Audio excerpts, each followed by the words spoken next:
al Centro de Psicología Clínica de Valencia y a este nuevo espacio que he creado precisamente para vosotras. Mi nombre es Sara Navarrete y hoy os voy a hablar de la confianza en una misma. Vamos a ver qué es y cómo desarrollarla.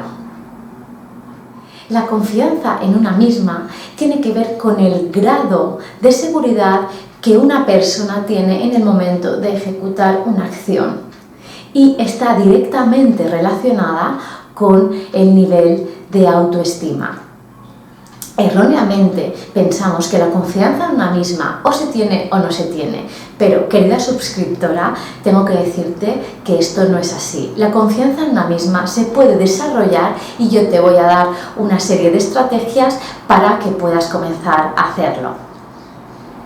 Por ejemplo, imagínate que tú te sientes insegura en el momento de hablar en público o en el momento de enfrentarte a alguna compañera, algún compañero, a tu jefe.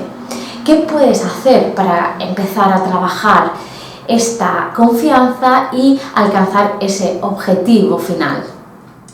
Yo te propongo dos técnicas que seguro te van a ayudar. En primer lugar, identifica en qué punto te encuentras.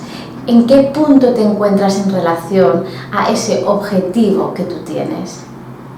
Bien, una vez tenemos identificado qué siento en relación a esa situación que me produce desconfianza o me produce miedo, tenemos que elaborar una lista de pequeños objetivos que me van a ayudar a alcanzar ese objetivo final.